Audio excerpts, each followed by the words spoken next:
Spain versus Argentina, দুই দলের final. এক দলের মেইন খেলোয়াড় লিওনেল আন্দ্রেস মেসি, আরেক দলের মেইন খেলোয়াড় না, তবু মেইন খেলোয়াড় হয়ে গিয়েছেন রড্রি।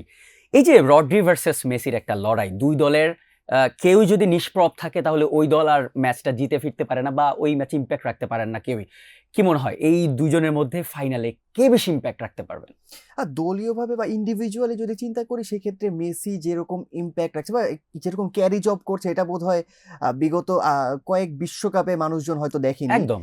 সো যারা 2000 সালের পর থেকে বিশ্বকাপ দেখা শুরু করেছে তাদের, বা যারা আগে দেখেছে তাদের দর্শন হয়তো একরকম হতে পারে, কিন্তু মেসি যেভাবে একা ক্যারি জব করছেন এই আর্জেন্টিনার এই দলটাকে, এটাতে বলা যায় যে মানে ইন্ডিভিজুয়ালি মেসি আসলে এই দলটার উপর অনেক বেশি প্রভাব ফেলছেন। এবং যদি আর্জেন্টিনা জিততে হয় মেসির দায়িত্ব অনেক বেশি, কারণ এই বিশ্বকাপে মেসি ইতিমধ্যে পার 90 মিনিটসে 4.90 করে 9 শটস নিয়েছেন।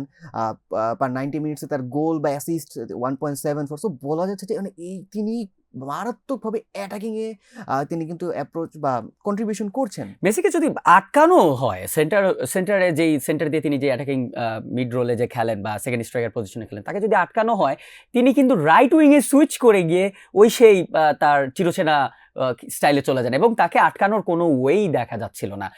রড্রির কথা আমি কি বলবেন, যে স্পেন দলটার একজন পিলার হিসেবে রড্রি এবার দাঁড়িয়ে আছে। এই ওয়ার্ল্ড কাপে টিল নাও 648টি পাস তিনি কমপ্লিট করেছেন, যেটা হচ্ছে পুরো ওয়ার্ল্ড কাপ ইতিহাসেই একটা রেকর্ড। এরপরে যারা রয়েছে সেকেন্ড এবং থার্ডে, তারাও স্প্যানিশ, তারা দুই স্পেনের দুই ডিফেন্ডার কুবার্সি এবং লাপোর্তা। কুবার্সি করেছেন 547টি পাস কমপ্লিট এবং লাপোর্তা 533টি। এই যে পাস দিয়ে দিয়ে রড্রি যেই প্রভাবটা করছেন, মিডফিল্ড থেকে বল পাস দিয়ে অ্যাটাকারদের বানিয়ে দিচ্ছেন, ডিফেন্স করছেন, ইন্টারসেপ্ট করছেন, রড্রির ইম্প্যাক্টটা স্প্যানিশ টিমে কতটুকু? এই যে রড্রি না থাকলে স্পেন কি এত দূর আসতে পারতো? রদ্রির ভূমিকা এই স্পেনে অনেক বেশি। রদ্রির ভূমিকাটা হচ্ছে প্রথমত সে দুই সেন্টার ব্যাকের মাঝখানে এসে গেমটাকে ডিকটেট করার চেষ্টা করে। বিল্ড আপটা পুরোটা হচ্ছে ব্যাক থ্রি, একদম যেমনটা হচ্ছে আমরা তিন পাসারের কথা বলছিলাম, তিনজনই হচ্ছে স্পেনের। রড্রি সেখানে লিড করে, বাট যখন রড্রিকে মার্ক করা হয় বাকি দুই সেন্টার ব্যাকও সেটা প্রপারলি চালিয়ে নেওয়ার চেষ্টা করে। সো রড্রি দুই সেন্টার ব্যাকের মাঝখানে থেকে লং পাস বলি কিংবা লাইন ব্রেকিং পাস বলি, সে কিন্তু সেগুলো দেওয়ার চেষ্টা করে। ইনফ্যাক্ট তার মেইন কাজটা হচ্ছে প্রেসকে ইনভাইট করা, প্রেস ইনভাইট করে স্পেস বের করে সেখান থেকে বল ডেলিভার করা। অ্যান্ড স্পেনের সব থেকে দারুণ পার্টটা হচ্ছে তারা কিন্তু পজিশনাল ফুটবল বলি বা আপনি ওয়েগ দি পজিশনের যে মেইন কনসেপ্টটা, সেখানে কিন্তু কন্টিনিউয়াসলি ট্রায়াঙ্গেল ক্রিয়েট করতে হয়। সেটার জন্য কিন্তু কন্টিনিউয়াসলি ফ্লুইড মুভমেন্ট দরকার এবং খুব ভালো ভিশন দরকার।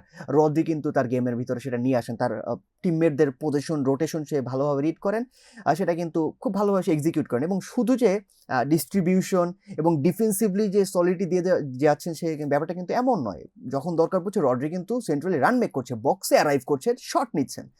আর ডিফেন্ডিং ওয়াইজ যদি বলি, এই টিমটা যখন কাউন্টার অ্যাটাক ফেস করে, রড্রির ফিজিক্যালিটি, তার যে দুর্দান্ত ইন্টারসেপ্ট, ট্যাকেল সবকিছু কিনে দিতে পারেন, সবকিছু মিলে সে কিন্তু টপ নচ একটা ডিফেন্ডারের মতো কাজ করে। কি মনে হয় রড্রি যদি নিষ্প্রভ থাকে, স্পেন কত দূর, মানে স্পেন ফাইনালটা জিততে পারবে? ইট উইল ভেরি ডিফিকাল্ট, কারণ রড্রি যদি নিষ্প্রভ থাকে তাহলে মেসির ডমিনেন্স সেন্ট্রাল এরিয়াতে বেড়ে যাবে। আর মেসির ডমিনেন্স যদি সেন্ট্রাল এরিয়াতে বেড়ে যায়, বলা যায় যে আর্জেন্টিনার জয়ের সম্ভাবনাটা অনেক বেড়ে যাবে। এই যে রড্রির কথা বলছিলাম, রড্রি যদি নিষ্প্রভ হয়ে যায় তাহলে স্পেনের কি কি প্রবলেম হবে? আর্জেন্টিনার হয়ে মেসি যদি নিষ্প্রভ হয়ে যায় তাহলে কি আর্জেন্টিনা ওই যে এক্সপেক্টেড আউটপুটটা বা রেজাল্টটা কি নিয়ে আসতে পারবে? সেটা কোনোভাবেই সম্ভব না, কারণ সে যেভাবে ক্যারি জব করছে, এই দলটার গোল করানো, গোল করার সব দায়িত্বটা মেসির উপরে চলে আসছে।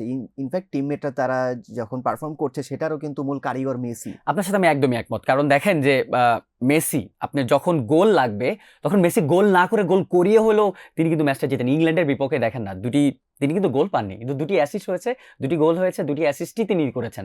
মানে ঘুরে ফিরে আপনার মেসির সংস্পর্শ লাগবেই ম্যাচ জিততে হলে, বিশ্বকাপ জিততে হলে। ইনফ্যাক্ট একটা ছোট করে একটা জিনিস বলে রাখি, এই বিশ্বকাপে সর্বোচ্চ এক্সপেক্টেড অ্যাসিস্টও কিন্তু হচ্ছে মেসির। যদি হচ্ছে অলিজের নাম্বারটা বেশি, কিন্তু বলা যায় যে তার সতীর্থরা ঠিকঠাকভাবে মেসির বলগুলোকে ডেলিভার করতে পারেন, তাহলে মেসির অ্যাসিস্ট আরও বেশি হতো। লেটস সি রড্রি না মেসি দুজনের মধ্যে কে বেশি ইম্প্যাক্ট রাখতে পারেন ফাইনালে।